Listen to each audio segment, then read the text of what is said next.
Hi everyone, Liz from Tutor to You Health and Social Care. Today we are doing a lunchtime live revision session on Unit 2, which is Working in Health and Social Care. And today we're going to be looking at empowerment and anti-discriminatory practice. Okay, let me just load up our PowerPoint ready to go. Okay, so the best way to work this today between you and I is if you guys at home or school or college type your answers into our chat window so that you are taking part with me. You need to be a subscriber to our channel to do that, but that should only take you a few seconds to do. So we'll run through various activities. I'll talk you through the answers. Hopefully you guys are going to give me your answers as well. Okay, so let's have a look. Our first activity is a give me 3. So I will give you 30 seconds on the clock with a nice musical timer. And I want you to give me examples of anti-discriminatory practice in a residential care home. So I want you to come up with ideas of how we could make a residential care home a place where there's no discrimination and everyone feels welcome and able to access the services. So let's go. If you want to shout out, just type your name in the chat as well and I can do that.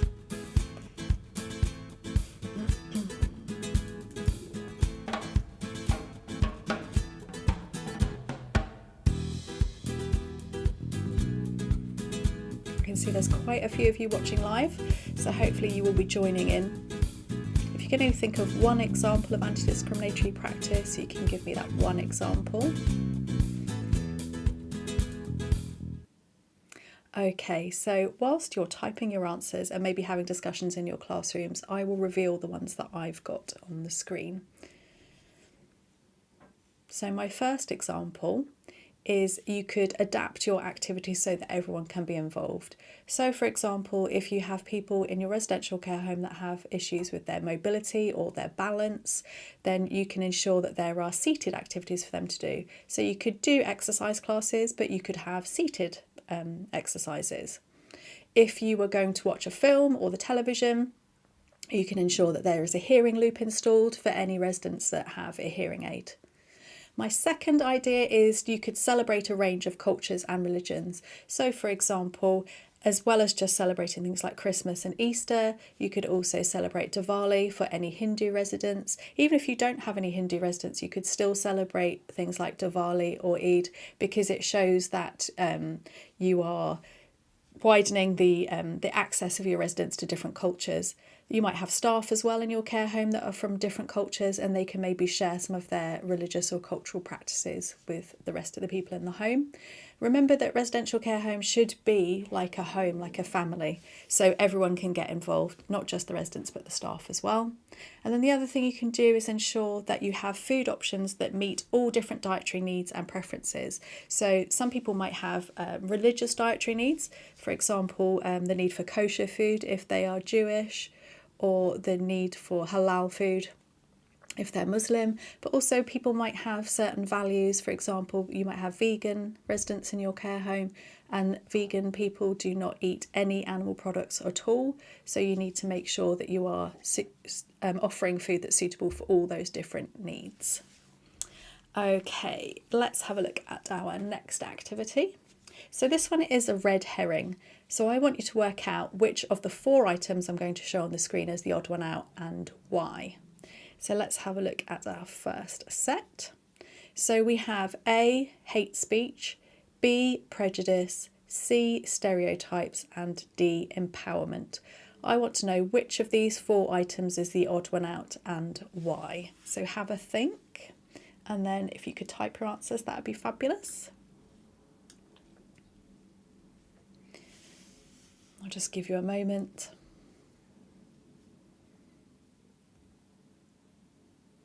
Okay, so our odd one out here is D, empowerment. Empowerment is a really important part of anti-discriminatory practice. Well done, Daniela, thank you. You need to ensure that people have control over their everyday lives and decisions about their life, and by empowering them, they will have that. The other 3 answers, so hate speech, prejudice, and stereotypes, they all relate to discrimination. Okay, brilliant, thank you. Another answer saying empowerment, brilliant. Okay, let's have a look at our next red herring activity. So this time we have A, hair colour, B, sexual orientation, C, age, and D, disability. Which of the 4 items here is the odd one out? So if you could tell me which one is the odd one out, A, B, C, or D, and then if you can, tell me why it's the odd one out. And this time I'd like to know, what do the ones that are connected, what do they have in common? What's the thing that connects them? Maybe I'll give you a little bit of music this time. Okay, Daniela is saying A, hair colour, and so is Ninoska. And Utman Mohammed says, hi, my whole class is watching right now. Can you say hi? Hi everyone in Utman's class.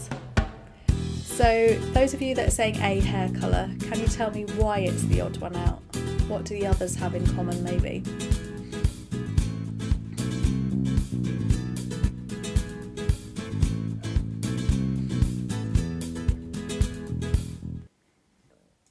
Okay, so you are correct. Hair colour is the odd one out. And the reason is that the other 3 answers, so sexual orientation, age, and disability, they're all protected characteristics under the Equality Act 2010. So the Equality Act 2010 states that there are certain protected characteristics that people have, and you cannot legally be discriminated against because of those characteristics. Another important thing that the Equality Act says for us is that we must make reasonable adaptations or accommodations for people so that they can access our services. I'm being asked what football team I support. I don't really follow football that much, but my local team is Chesham United, so obviously I follow Chesham United or support them. Okay, so our next red herring. Which of the 4 items on the screen now is the odd one out and why? So we've got A, paid the living wage, B, right to life, C, access to education, and D, freedom, liberty, and security. So which of these 4 items is the odd one out and why? Again, I'll give you some music while you think.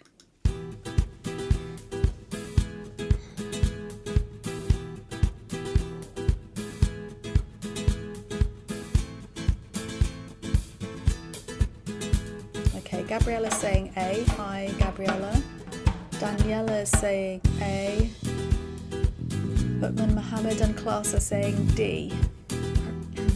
So once you've given me your answer, okay, now they're changing it to A, tell me why it's the odd one out. Ninoska is also saying A. So we're all agreeing that being paid the living wage is the odd one out. What I want to know is why is it the odd one out? So what does right to life, access to education, freedom, liberty and security have in common? Anyone before I reveal?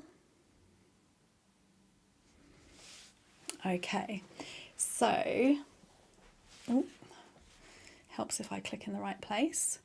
So the other 3 answers, so right to life, access to education, yeah, brilliant, Gabriella. The rest are human rights. Yeah, they're all rights within the Human Rights Act 1998, which is also super important to anti-discriminatory practice and empowerment.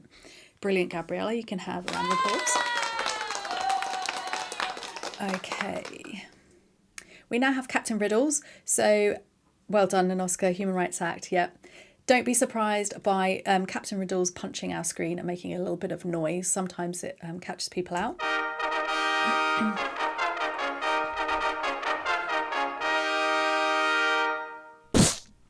Okay, so Captain Riddles is going to give us 3 clues, and I want you to work out what the key term is related to those 3 clues.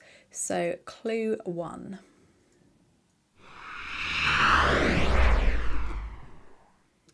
Is the word preconceived.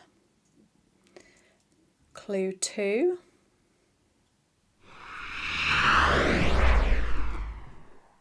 is the word opinions. And then clue 3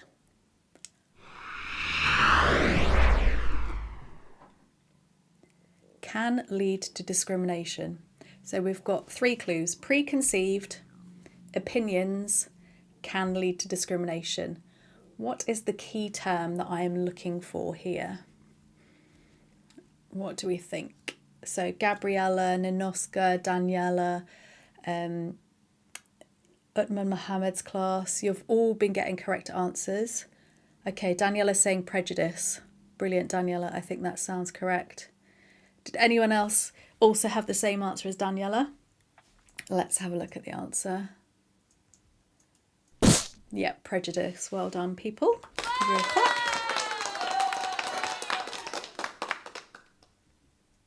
Okay, so on our next activity, we have to do a little bit more reading and then we'll have to do a little bit more typing. So it will take a bit longer.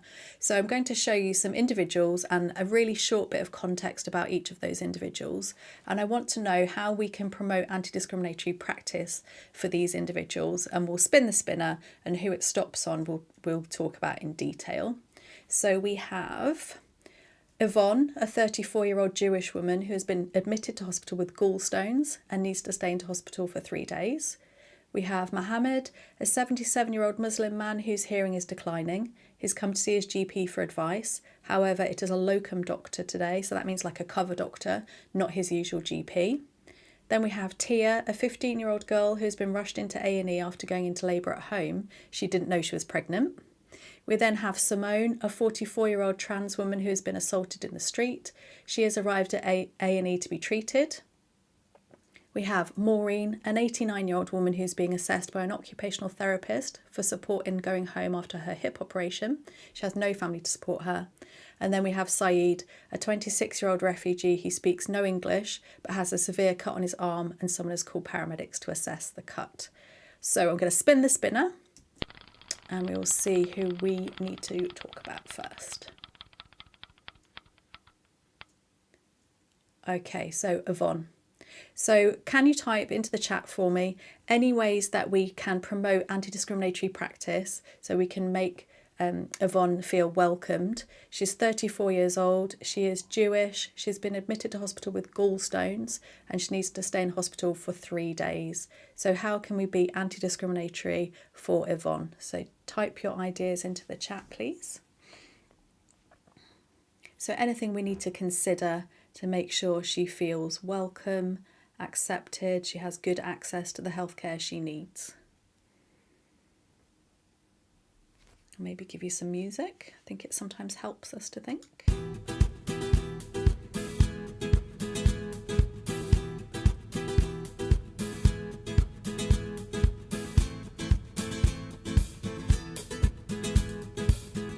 Okay, Nanoska's given us a good answer already.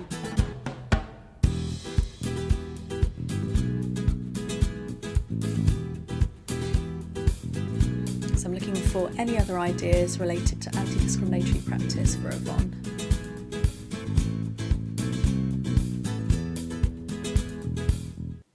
Okay, so Nanoska says we could meet Yvonne's cultural preferences like kosher food. Absolutely. So we need to ask Yvonne while she's in the hospital, what does she need from us? Does she need to follow a special diet? Gabriella is saying make sure staff are CPD trained. Yes, so that's a good point, Gabriella. We can make sure our staff have good training and CPD, which is continuing professional development, so constant learning whilst they're on the job. And perhaps they need to have some cultural awareness training. They need to know how to find out about people's preferences and how to meet their needs. Excellent. Let's have a look at what I have given as an answer.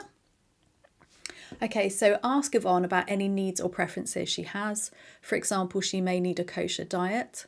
She also may wear a wig or cover her hair. So some Jewish women wear a wig or wear a headscarf to cover their hair. She may want a visit from a rabbi, so that's like a religious leader in the Jewish religion. And she might have a requirement to have the time or space to pray. So well done, Gabriella and Ninoska. Okay, let's spin again and see if we can do this for another individual.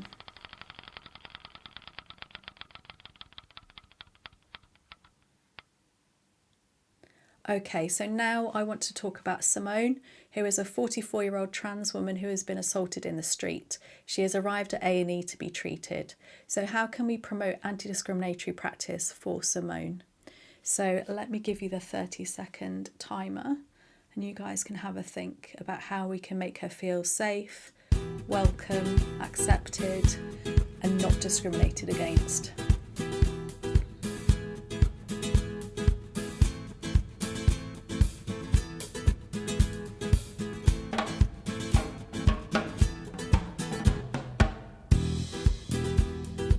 Okay, Ashanti's saying she finds the music distracting. I'm sorry, Ashanti. It'll be over soon.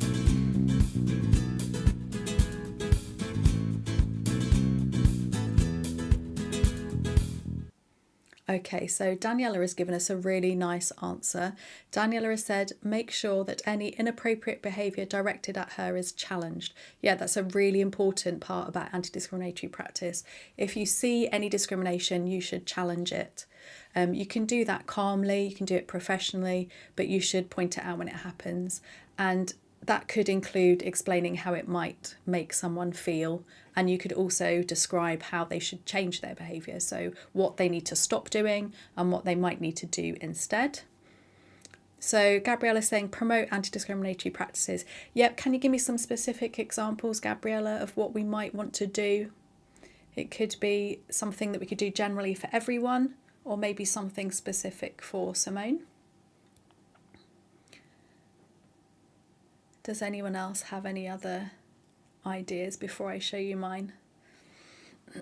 Okay, let me reveal mine. Okay, so we need to ensure that Simone is kept safe. So Simone has been assaulted, so may feel quite fearful. So we need to make sure she is safe and perhaps make sure that there's no she's not in a public place where people might make judgments about her. We need to listen to her and treat her in the same way as other people, so we shouldn't discriminate against her. We could ask about her pronouns and also if she has a preference about who treats her. And all of those things are actually applicable to other individuals as well. You know, it's always a good idea to ask people what they would like to be called, whether they want to be called by their first name or their last name, and what pronouns they prefer. And if at all possible, we should meet people's preferences for who treats them. They may have particular requests about the gender or biological sex of the person that treats them. It's not always possible to accommodate it, but we should do that if we can. Okay, brilliant answers. Round of applause. Okay, so in this activity, I would like you to give me 3 ways to empower someone with a learning disability. So remember I said that empowerment is about making sure people have choice and control over things that happen in their life. I will give you a 30-minute musical timer for this one. So have a think, give me at least 1, but preferably 3 if you can, ways to empower someone with a learning disability.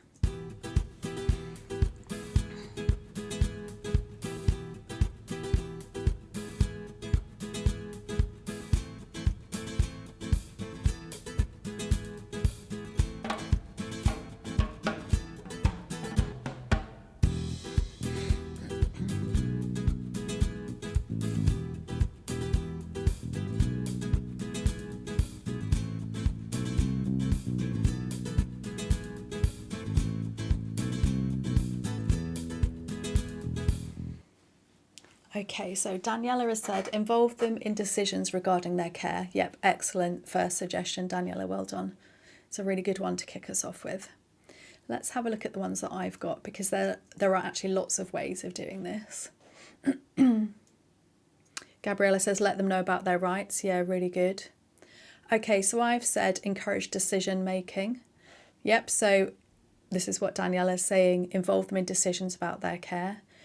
Secondly, we can promote inclusion with others. So we can encourage other people to make friends with people with learning disabilities, make sure that if we're in a group setting, everyone is getting along nicely and working together. Gabriella, you said about let them know about their rights. That's really important. You need to promote people's rights to them. People might not know what rights they have, so it's always a good idea to make sure that people are aware of those. And another thing I've got on the screen is learn about the person, not just the disability. So it's really important to think about people and the unique values they have, their unique cultures, who they are as a person, what they enjoy, what they like, and not just think about their disability, or if it's someone being treated in a hospital, not just thinking about the condition that they're there to have their treatment for, but also who are they, who are their family, what do they like to do, what are their occupation, what's their hobbies, and so on. Okay, let's have a look at our next activity. Right, so some multiple choice questions. So for this one, you just need to type A, B, C or D into the chat for me. So the first one, what does it mean to empower individuals in health and social care? Is it A, making decisions on behalf of the individual? B, encouraging individuals to make their own informed decisions? C, limiting the individual's choices to ensure safety? Or D, providing all services without involving the individual in decision making? Which one are we going for? Thank you, Gabriella. Gabriella's given an answer. So has Daniela. Brilliant. Anyone else? Thank you. Another one there. Okay, I think you are correct. So encouraging individuals to make their own informed decisions. Brilliant. Well done, Ninoska as well, and Mohammed. Thank you, Mohammed. Okay, number 2. Which of the following is a key principle of empowerment in health and social care? Is it A, autonomy, B, dependency, C, confidentiality, or D, control? So which of the following is a key principle of empowerment? What do we think? A, B, C, or D? Okay, so Gabriella and Daniela are going for C, confidentiality. And then Ninoska is saying A. So I definitely agree that confidentiality is important. Confidentiality is always important, and people won't feel empowered if they don't trust that you'll keep their information confidential. But I think my answer is actually A, autonomy. So the word autonomy means freedom to decide things for yourself. So you have autonomy, it means that you have control over things. So autonomy, a word that you might not have heard before, is a key part of empowerment. But I agree, confidentiality as well is always important. Okay, let's look at number 3. So how can health and social care workers support empowerment? A, by making all decisions for the individual to reduce stress. B, by imposing strict guidelines that individuals must follow. C, by discouraging individuals from questioning professional advice. Or D, by providing information and supporting decision making. So A, B, C or D. Daniela and Gabriella are so quick. What about the rest of you?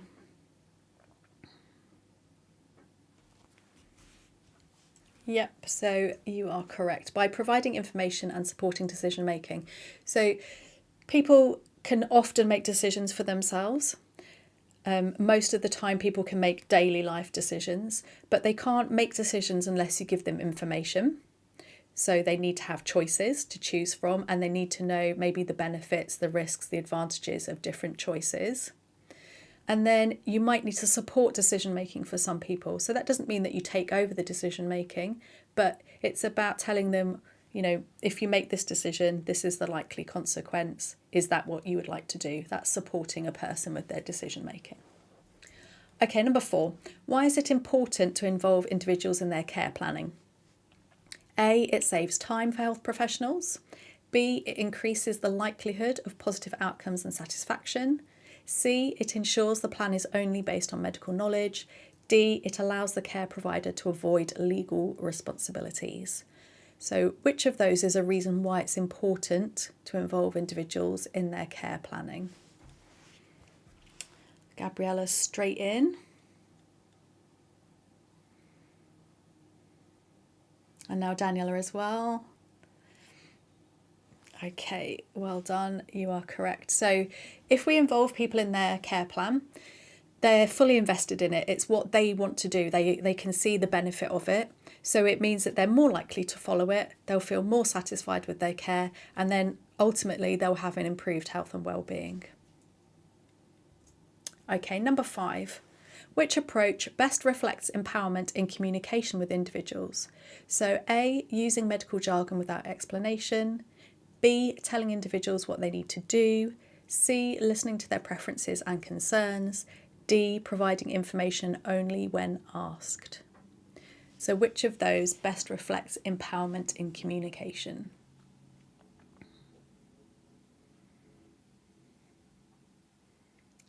Okay, Nanuska is saying C.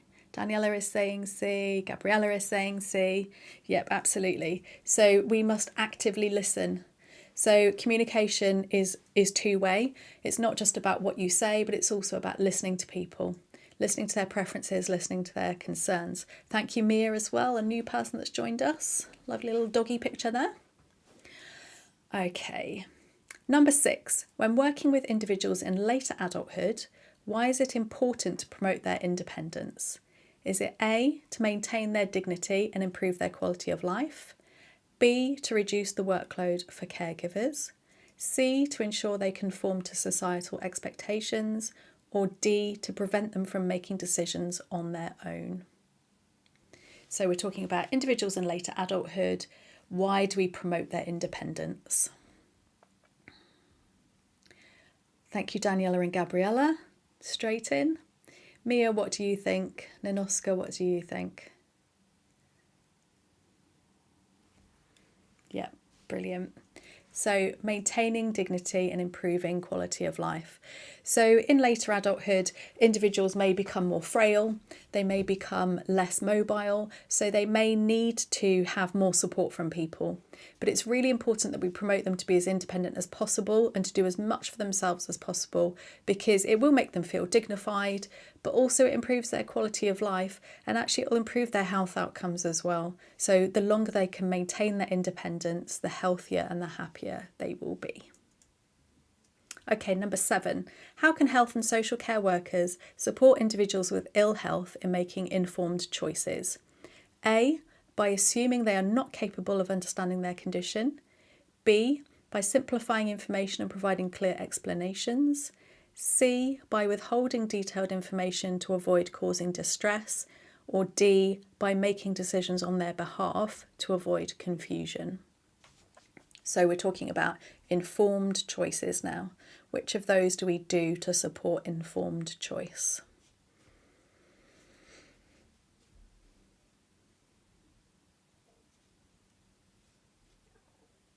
Okay, Daniela saying B, Ashanti is saying B, Nanoska is saying B, so is Mia, brilliant.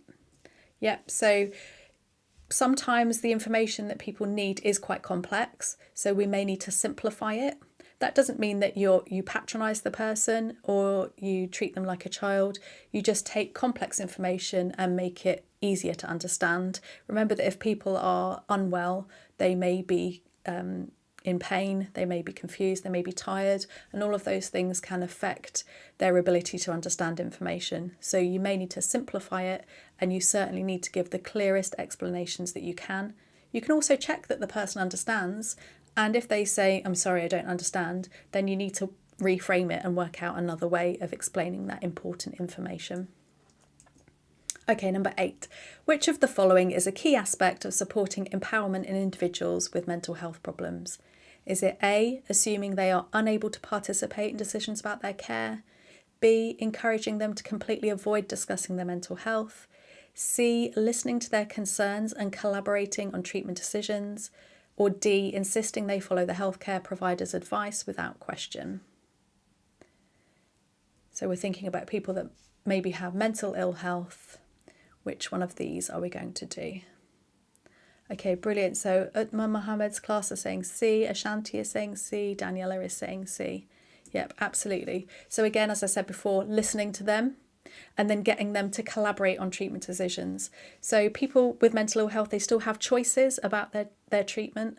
They can decline certain treatments if they want to, unless they are being held under the Mental Health Act.